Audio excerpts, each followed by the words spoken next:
की बैठक हुई। सबसे पहले तो आप सबका स्वागत है, अभिनंदन है कि आप इतनी देर रात भी यहाँ पर छोटे से निमंत्रण के ऊपर पधारे। आज कैबिनेट की बैठक थी, मंत्रिपरिषद की बैठक थी। माननीय मुख्यमंत्री अशोक जी गहलोत साहब ने बहुत सारे जनहित के फैसले आज कैबिनेट में किए हैं, लेकिन एक फैसला शिक्षा विभाग से संबंधित है, उसके बारे में मैं अपनी बात रखना चाहूँगा।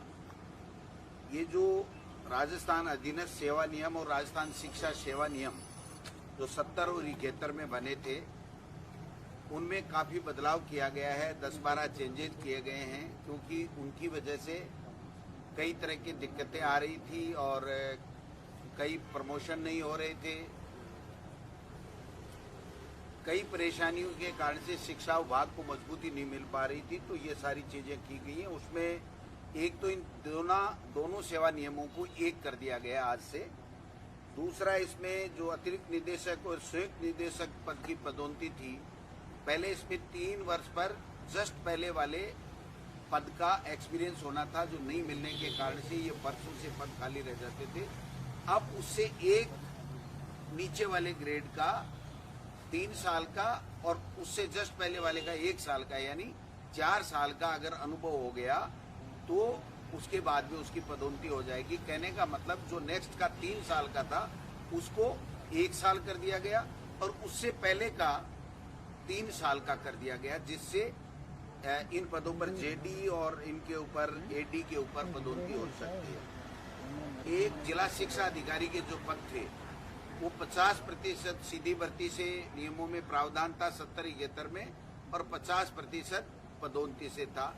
जबकि आज तक जब से सेवा नियम बने हैं, जिला शिक्षा अधिकारी के सीधी भर्ती कभी भी आयोजित नहीं हुई है। और इसकी वजह से हर वर्ष सरकार को माननीय मुख्यमंत्री से, डीओपी से स्थिलन लेकर के और जिला शिक्षा अधिकारी की पदोन्नति उसके पदों पे करनी पड़ती थी, लेकिन उसमें बार बार लोग कोर्ट जाते थे। इस बार भी कुछ जो है अधिकारी प्रिंसिपल कोर्ट में चले गए, स्टे भी हो गया था, उसको वेकेट कराया। तो अब जिला शिक्षा अधिकारी के तमाम पदों के ऊपर पदोन्नति के आधार के ऊपर उनका पदोन्नति होगी, जिससे तमाम 323 जो पद रिक्त हैं वो पूरे के पूरे भर दिए जाएंगे और हर वर्ष एक भी पद रिक्त नहीं रहेगा, जिससे शिक्षा के ढांचे को मजबूती मिलेगी।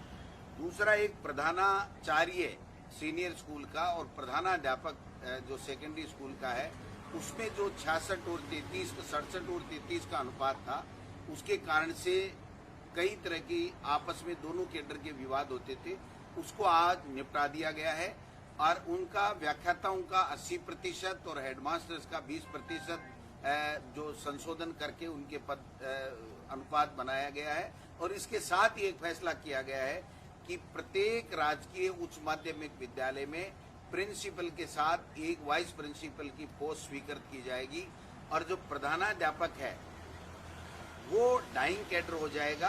और डाइंग कैडर होने के बाद में जितने प्रधानाध्यापक होंगे वो सारे के सारे क्रमोन्नत कर दिए जाएंगे, प्रमोट कर दिए जाएंगे। और जो माध्यमिक विद्यालय हमारा होगा उसमें भी प्रिंसिपल ही उसका संस्था प्रधान होगा।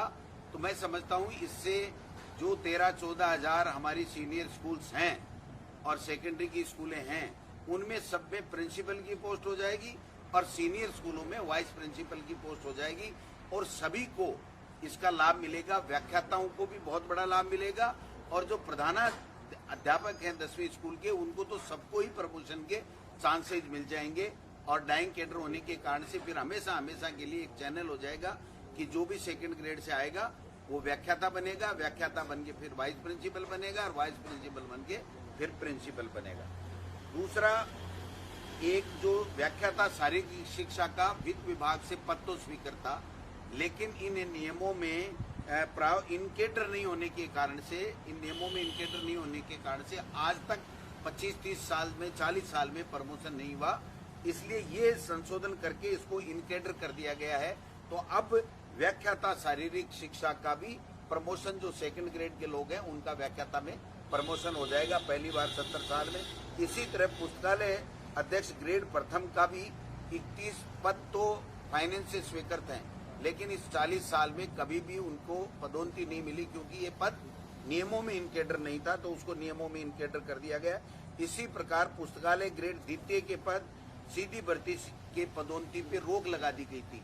उसमें प्रावधान तो कर दिया नियमों में, लेकिन उसमें ये एक लाइन लिख दी कि ये आगे भर्ती नहीं की जाएगी। तो उसकी वजह से ये भर्ती जो है नहीं हो रही थी, इसको भी कर दिया गया। एक महत्वपूर्ण निर्णय और लिया गया है कि जो पंचायत राज में शिक्षक नई भर्ती होती है और माध्यमिक शिक्षा में पंचायत राज से ही 3rd ग्रेड के टीचर जाते हैं, नई भर्ती उसकी कोई नहीं होती है। तो 3 साल की शर्त थी उसमें पहले 6D के अंतर कि 3 साल की पंचायत राज में आपकी सेवा होने पे ही कोई टीचर है वो माध्यमिक शिक्षा में जा सकता था।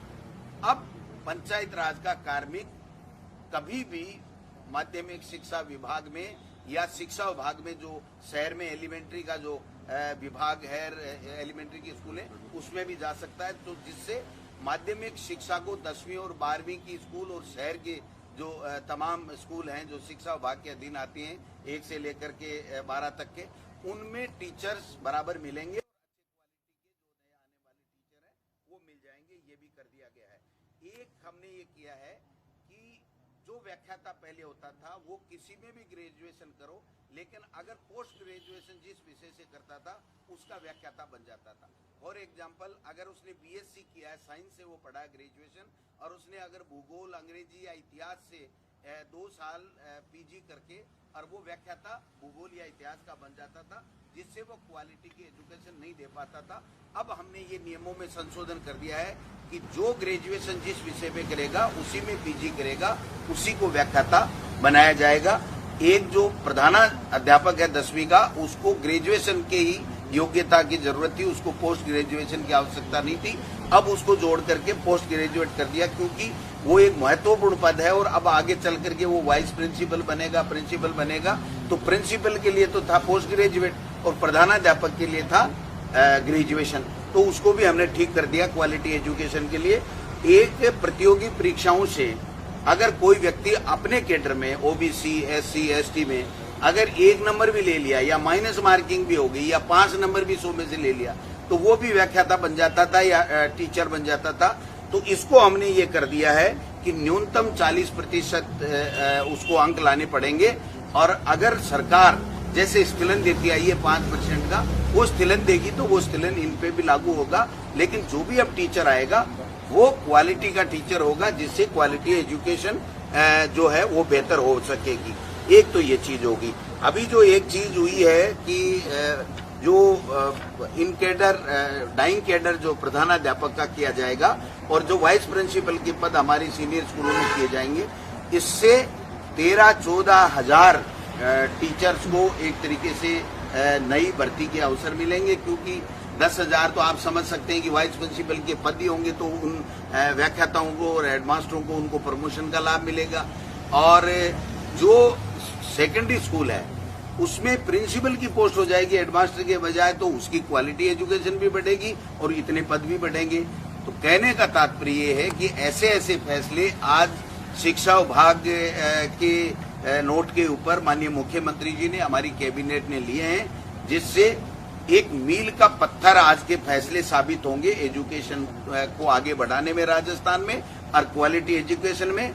और नए लोगों को जो हमारे टीचर्स हैं, व्याख्याता हैं, हेडमास्टर हैं, 2nd ग्रेड के हैं, उनको ज्यादा से ज्यादा प्रमोशन के अवसर प्राप्त होंगे। ये इस प्रकार से सभी शिक्षक संगठनों से इसमें हमारे द्वारा बात की गई है और तमाम ये जो फैसले आज हैं वो मुख्यमंत्री जी ने कैबिनेट में पारित किए। इनको बताने के लिए मैंने आपको कष्ट दिया है। आप पधारे, आपका बहुत बहुत धन्यवाद। एक फैसला मैं और बता देता हूं कि माननीय मुख्यमंत्री अशोक गहलोत जी के नेतृत्व में यहाँ पर विधान परिषद के गठन का प्रस्ताव सर्वसम्मति से पारित किया था, लेकिन केंद्र की मोदी सरकार इसको टाले जा रही थी और एक चिट्ठी दोबारा भेजी गई कि आप बताइए कि आप चाहते हैं या नहीं चाहते हैं। तो ये टालने की मंशा से बताया गया है।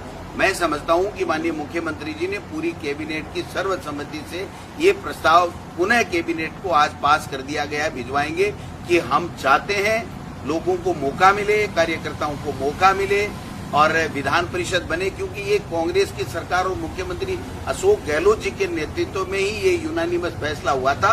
लेकिन भारतीय जनता पार्टी की केंद्र की सरकार इसको बार बार टाल रही है। इसलिए मैं आग्रह करना चाहूंगा भारतीय जनता पार्टी के तमाम नेताओं से कि केंद्र में मोदी जी के नेतृत्व में उनकी सरकार है, इसको फैसला जल्दी से करा के लाएं, जिससे राजस्थान में विधान परिषद बनने का रास्ता साफ हो और लोगों को और ज्यादा अवसर प्राप्त हुए जनता की सेवा करने। तो स्कूल खोलने को लेकर कुछ चर्चा हुई?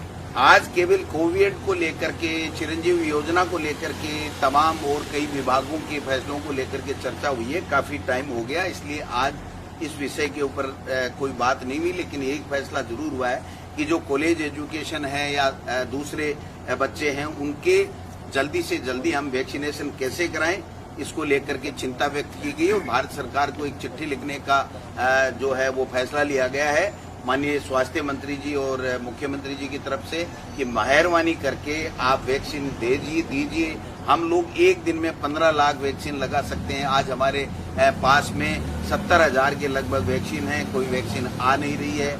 हम लोग दूसरे डोज भी जिनकी ड्यू डेट होगी उनको भी नहीं लगा पा रहे हैं। तो नए बच्चों को कब लगाएं, कब वो परीक्षा दे पाएंगे, कब कैसे कर पाएंगे। तो ये केंद्र की सरकार से हम आग्रह करते हैं कि इसके ऊपर संवेदनशीलता के साथ में फैसला करें। वो चाहे मंत्रिमंडल विस्तार करें, किसी की छुट्टी करें, किसी को अंदर करें, वो उनका फैसला है। लेकिन मेहरबानी करके वैक्सीन के ऊपर, अब स्वास्थ्य मंत्री जी को हाथ धोना पड़ गया, केंद्र के मंत्री जी को, जो तो इससे ये साफ जाहिर है कि मोदी जी की केंद्र सरकार जो कोरोना काल में उनको मैनेजमेंट करना चाहिए था, जो इनको व्यवस्थाएं करनी चाहिए थी, उसमें पूरी तरीके से फेल हुई है और उसके कारण से केंद्र के स्वास्थ्य मंत्री का इस्तीफा मोदी जी को लेना पड़ा है। अपनी साख बचाने के लिए किसी की बलि दी है, लेकिन जिम्मेदारी प्रधानमंत्री की है। प्रधानमंत्री को जिम्मेदारी लेनी चाहिए और मैं समझता हूं कि इसके ऊपर अगर प्रधानमंत्री जी खुले मन से ये कहते हैं कि हाँ देशवासियों मेरे से ये कमी रह गई, मेरे से गलती हो गई, तो उनकी साख थोड़ी बहुत बच के रहती। आज अजय माकन जी का भी दौरा रहा। थैंक यू, बहुत शानदार।